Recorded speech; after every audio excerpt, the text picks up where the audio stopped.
Hi friends, welcome back to my YouTube channel. ನಾನು ನಂದಿನಿ ಶ್ರೀಕಾಂತ್. ಇವತ್ತು fish ಸಾಂಬಾರನ್ನ ಹೇಗೆ ಈಸಿಯಾಗಿ ಮಾಡ್ಕೊಳ್ಳೋದು ಅಂತ ನೋಡ್ಕೊಳ್ಳೋಣ ಬನ್ನಿ. ಅದಕ್ಕೂ ಮುಂಚೆ ಯಾರೆಲ್ಲ ನಮ್ಮ ಚಾನಲ್ಗೆ ಇನ್ನೂ ಸಬ್ಸ್ಕ್ರೈಬ್ ಮಾಡ್ಕೊಂಡಿಲ್ವೋ ಪ್ಲೀಸ್ ಸಬ್ಸ್ಕ್ರೈಬ್ ಮಾಡ್ಕೊಳ್ಳಿ, ಶೇರ್ ಮಾಡಿ, ಕಮೆಂಟ್ ಮಾಡಿ, ನಿಮ್ಮ ಫ್ಯಾಮಿಲಿ ಫ್ರೆಂಡ್ಸಿಗೂ ಕೂಡ ಶೇರ್ ಮಾಡಿ ಅಂತ ಕೇಳ್ಕೊತೀನಿ. ಮತ್ತು ನೋಡ್ತಾ ಇರ್ಬೋದು, ತುಂಬ ಟೇಸ್ಟಿಯಾಗಿ ಸಕ್ಕತ್ತಾಗಿ ಕೂಡ ಬಂದಿದೆ. ತುಂಬ ಚೆನ್ನಾಗಿರುತ್ತೆ, ಸಿಂಪಲ್ಲಾಗಿ ಮಾಡ್ಕೋಬೋದು. ಫಿಶ್ ಸಾಂಬಾರನ್ನ ನಮ್ಮ ಮನೇಲಿ ನಾವು ಇದೇ ಥರನೇ ಮಾಡೋದು. ಈಸಿಯಾಗಿರುತ್ತೆ ಮತ್ತು ಟೇಸ್ಟಿಯಾಗೂ ಕೂಡ ಇರುತ್ತೆ.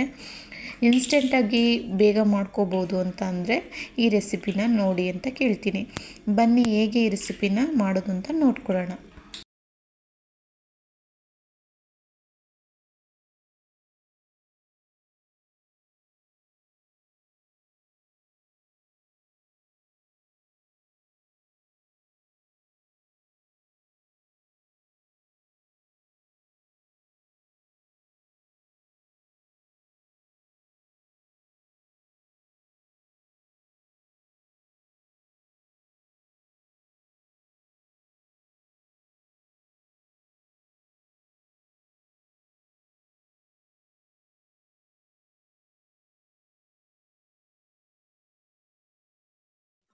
ಮೊದಲಿಗೆ ನಾನು ಫಿಶನ್ನು ಎತ್ತಿಟ್ಕೊಂಡಿದ್ದೀನಿ. ನೋಡ್ತಾ ಇರ್ಬೋದು, 2 kg ಫಿಶನ್ನು ಎತ್ತಿಟ್ಕೊಂಡಿದ್ದೀನಿ. ಇದನ್ನು ಫುಲ್ ಸಾಂಬಾರನ್ನ ನಾನು ಮಾಡ್ತಾಯಿದ್ದೀನಿ. ನೋಡ್ತಾ ಇರ್ಬೋದು, ತುಂಬ ಫ್ರೆಶ್ ಕೂಡ ಇತ್ತು, ತುಂಬ ಚೆನ್ನಾಗಿದೆ. ಇದಕ್ಕೆ ಉಪ್ಪು ಮತ್ತು ಅರಿಶಿನ ಪುಡಿ ಹಾಕಿ ಕಲಸಿ ಇಡೋದ್ರಿಂದ ಇದ್ರ ಜಾಸ್ತಿ ಸ್ಮೆಲ್ಲು, ಹೊಲಸು ಅದೆಲ್ಲ ಹೋಗುತ್ತೆ. ಹಾಗಾಗಿ ಅರಿಶಿನ ಮತ್ತು ಒಂದು ಮಿಕ್ಸಿ ಜಾರಿಗೆ ನಾನು ಎತ್ತಿಟ್ಕೊಳ್ಳಿ.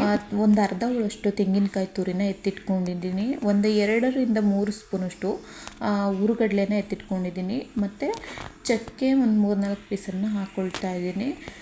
1-2 ಏಲಕ್ಕಿ, 1-2 ಲವಂಗ ಮತ್ತು 1 ಸ್ಪೂನಷ್ಟು ಕಾಳು ಮೆಣಸನ್ನು ಕೂಡ ಹಾಕ್ಕೊಳ್ತಾ ಇದ್ದೀನಿ. ಮತ್ತು ಇದಕ್ಕೆ 1 ಇಂಚಷ್ಟು ಶುಂಠಿ ಕೂಡ ಆ್ಯಡ್ ಮಾಡ್ಕೊಳ್ತಾ ಇದ್ದೀನಿ. ಇದಕ್ಕೆ ಕೊತ್ತಂಬರಿ ಸೊಪ್ಪನ್ನು ಕೂಡ ಹಾಕ್ಕೋಬೇಕು. ಮತ್ತು ಇದಕ್ಕೆ ಟೊಮೊಟೊ ಕೂಡ ಆ್ಯಡ್ ಮಾಡ್ಕೋಬೇಕಾಗುತ್ತೆ. ಟೊಮೊಟೊ ಆ್ಯಡ್ ಮಾಡಿರೋ ಸ್ಕಿಪ್ ಆಗಿದೆ ವಿಡಿಯೋದಲ್ಲಿ. ನೀವು ಟೊಮೊಟೊ ಕೂಡ ಆ್ಯಡ್ ಮಾಡಿಕೊಂಡು ರುಬ್ಕೋಬೇಕಾಗುತ್ತೆ. ಈಗ ನೋಡ್ತಾ ಇರ್ಬೋದು, ನಾನು ನುಣ್ಣಗೆ ಎಲ್ಲನೂ ಸೇರಿಸಿ ರುಬ್ಕೊಂಬಂದಿದ್ದೀನಿ. ಇದಕ್ಕೆ ನಾನು ಹುಣಸೆ ಹಣ್ಣಿನ ರಸನ ಕೂಡ ಹಾಕ್ಕೊಳ್ತಾ ಇದ್ದೀನಿ. ನೋಡ್ತಾ ಇರ್ಬೋದು, ಸ್ವಲ್ಪ ಹುಣಸೆ ಹಣ್ಣಿನ ರಸ ಕೂಡ ಹಾಕೋದ್ರಿಂದ ತುಂಬ ಟೇಸ್ಟ್ ಬರುತ್ತೆ ಸಾಂಬಾರು. ಮಿಸ್ ಮಾಡದೆ ಹುಣಸೆ ಹಣ್ಣಿನ ರಸನ ಹಾಕ್ಕೊಳ್ಳಿ, ಚೆನ್ನಾಗಿರುತ್ತೆ. ಈಗ ಮನೆಯಲ್ಲಿರುವ ಸಾಂಬಾರು ಪುಡಿ ಡೈಲಿ ಯೂಸ್ ಮಾಡ್ತೀವಲ್ಲ, ಅದನ್ನು 2 ಸ್ಪೂನಷ್ಟು ಹಾಕಿ ಇದನ್ನು ಇನ್ನೊಂದು ಗ್ರೈಂಡ್ ಮಾಡಿಕೊಂಡ್ರೆ ಮಾಡ್ಕೋಬೋದು, ಅಥವಾ ಕಲಸಿ ಎತ್ತಿಟ್ಕೊಳ್ಳೋಣ ಸೈಡಿಗೆ. ಈಗ ನಾನು ಒಂದು ಕಡಾಯಿನ ತೊಗೊಂಡಿದ್ದೀನಿ ಸಾಂಬಾರು ಮಾಡೋದಕ್ಕೆ. ಈಗ 2 ಟೇಬಲ್ ಸ್ಪೂನಷ್ಟು ಎಣ್ಣೆನ ಹಾಕ್ಕೊಳ್ತಾ ಇದ್ದೀನಿ. ಈಗ ನಾನು ಇದಕ್ಕೆ ಈರುಳ್ಳಿ ಮತ್ತು ಬೆಳ್ಳುಳ್ಳಿ ಪೇಸ್ಟನ್ನು ಹಾಕ್ಕೊಳ್ತಾ ಇದ್ದೀನಿ. ಇದು ತುಂಬ ಪೇಸ್ಟ್ ಮಾಡಬಾರ್ದು, ತರಿಯಾಗಿ ರುಬ್ಕೊಂಡು ಹಾಕೋಬೇಕಾಗುತ್ತೆ, ತುಂಬ ಚೆನ್ನಾಗಿರುತ್ತೆ. ಈ ಥರ ನಾನು 1-2 ಸ್ಪೂನಷ್ಟು ಹಾಕ್ಕೊಂಡು ನೀಟಾಗಿ ಅದನ್ನ ಹುರ್ಕೊಳ್ತಾ ಇದ್ದೀನಿ. ನೀಟಾಗಿ ಎಷ್ಟು ಫ್ರೈ ಮಾಡ್ಕೊತೀವೋ ಹಸಿ ವಾಸನೆ ಎಲ್ಲ ಹೋಗೋವರೆಗೂ ಚೆನ್ನಾಗಿರುತ್ತೆ. ಇದನ್ನ ನೀಟಾಗಿ ಹುರ್ಕೊಂಡಾದ್ಮೇಲೆ ಇದು ಮಸಾಲೆ ಎಲ್ಲ ಎತ್ತಿಟ್ಕೊಂಡಿರ್ತೀವಲ್ಲ ಅದನ್ನು ಆ್ಯಡ್ ಮಾಡ್ಕೋಬೇಕಾಗುತ್ತೆ. ಈಗ ನೋಡ್ತಾ ಇರ್ಬೋದು ನೀವು, ಈಗ ಫುಲ್ಲು ಕೆಂಪು ಬರ್ತಾ ಇದೆ, ಅದು ಹಸಿ ವಾಸನೆ ಎಲ್ಲ ಹೋಗಿ. ಈಗ ನಾನು ರುಬ್ಕೊಂಡಿರೋ ಮಸಾಲೆನ ಹಾಕ್ಕೊಳ್ತಾ ಇದ್ದೀನಿ. ಏನೂ ಇಲ್ಲ, ಇದಕ್ಕೆ ತುಂಬ ಸಿಂಪಲ್ಲು ಫಿಶ್ ಸಾಂಬಾರು ಮಾಡೋದು. ನೀವು ಕೂಡ ಒಮ್ಮೆ ಟ್ರೈ ಮಾಡಿ. ಈಗ ನಾನು ಅದೇ ಮಿಕ್ಸಿ ಜಾರಿಗೆ ಎಲ್ಲನೂ ತೊಳೆದು ಕೂಡ ಇದಕ್ಕೆ ಹಾಕ್ಕೊಳ್ತಾ ಇದ್ದೀನಿ. ನೋಡ್ತಾ ಇರ್ಬೋದು, ನಮ್ಗೆ ಯಾವ ಥರ ಬೇಕೋ ಆ ಥರ ಸಾಂಬಾರಿಗೆ ನಾವು ಇಲ್ಲಿ ಅಳತೆಗೆ ನೀರು ಹಾಕ್ಕೋಬೇಕಾಗುತ್ತೆ. ಈಗ ನಾನು ಈ ಥರ ಅದಕ್ಕೆ ನಾನು ನೀರನ್ನು ಆ್ಯಡ್ ಮಾಡ್ಕೊಂಡಿದ್ದೀನಿ. ಈಗ ಇದಕ್ಕೆ ನಾನು ಈಗಲೇ ಉಪ್ಪನ್ನು ಸೇರಿಸ್ಕೊಳ್ತಾ ಇದ್ದೀನಿ. ಈಗ ಉಪ್ಪೆಲ್ಲ ಹಾಕಾದ್ಮೇಲೆ ನೀಟಾಗಿ ಒಂದು ಒಳ್ಳೆ ಮಿಕ್ಸ್ ಕೊಡೋಣ. ಮಿಕ್ಸ್ ಕೊಟ್ಟಾದಮೇಲೆ ಒಂದು ಲಿಡ್ನ ಕ್ಲೋಸ್ ಮಾಡಿ ಚೆನ್ನಾಗಿ ಕುದಿಯೋಕ್ಕೆ ಬಿಡೋಣ. ನೋಡ್ತಾ ಇರ್ಬೋದು, ಈ ಹದದಲ್ಲಿ ಇದೆ ಸಾಂಬಾರು. ಈಗ ಒಂದು ಲಿಡ್ನ ಕ್ಲೋಸ್ ಮಾಡಿ ಬಿಡೋಣ.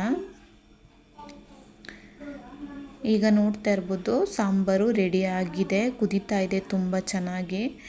ಈಗ ಇದಕ್ಕೆ ನಾವು ಒಂದೊಂದೇ ಮೀನುಗಳನ್ನ ಹಾಕೊಳ್ಳೋಣ. ಒಂದೇ ಸಲ ಸುರಿಯೋಕ್ಕೆ ಹೋಗಬಾರ್ದು ಮೀನನ್ನು. ಒಂದೊಂದೇ ಮೀನುಗಳನ್ನ ನಾವು ಬಿಡಬೇಕಾಗುತ್ತೆ.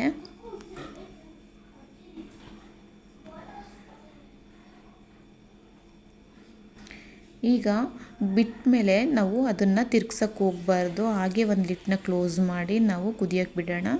ಈಗ ನೋಡ್ತಾ ಇರ್ಬೋದು ತುಂಬ ಚೆನ್ನಾಗಿ ಕುದೀತಾ ಇದೆ, ಮೀನು ಕೂಡ ಬೆಂದಿದೆ. ಈಗ ಹಾಗೆ ಒಂದು ಸಲ ತಿರುಗಿಸ್ಕೊಂಡು ಹಾಗೆ ಮಗ್ಚ್ಕೊಳ್ಳೋಣ ಮೀನನ್ನ. ಎರಡು ಸೈಡು ನೀಟಾಗಿ ಇದಾಗುತ್ತೆ, ಖಾರ ಉಪ್ಪೆಲ್ಲ ನೀಟಾಗಿ ಹಿಡಿಯುತ್ತೆ ಅನ್ನೋದಕ್ಕೋಸ್ಕರ ಅಷ್ಟೇ.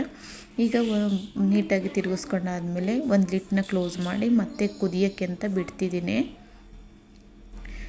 ನೋಡಿ ಈ ಥರ ಆಗಿದೆ ಸಾಂಬಾರು. ಈಗ ಮತ್ತೆ ಕುದಿಯೋಕ್ಕೆ ಅಂತ ಬಿಟ್ಟಿದ್ದು ಈಗ ರೆಡಿ ಆಗಿದೆ. ನೋಡ್ತಾ ಇರ್ಬೋದು ಸಾಂಬಾರು ತುಂಬ ಟೇಸ್ಟ್ ಕೂಡ ಹಾಗೆ ಇರುತ್ತೆ. ಒಮ್ಮೆ ಟ್ರೈ ಮಾಡಿ ಅಂತ ಕೇಳ್ಕೊತೀನಿ. ಯಾರೆಲ್ಲ ನಮ್ಮ ಚಾನಲ್ನ ನೋಡ್ತಾ ಇದ್ದೀರೋ ಪ್ಲೀಸ್ ಒಂದು ಲೈಕ್ ಮಾಡಿ, ಶೇರ್ ಮಾಡಿ, ಕಮೆಂಟ್ ಮಾಡಿ, ನಿಮ್ಮ ಫ್ಯಾಮಿಲಿ ಫ್ರೆಂಡ್ಸಿಗೂ ಕೂಡ ಶೇರ್ ಮಾಡಿ ಅಂತ ಕೇಳ್ಕೊತೀನಿ.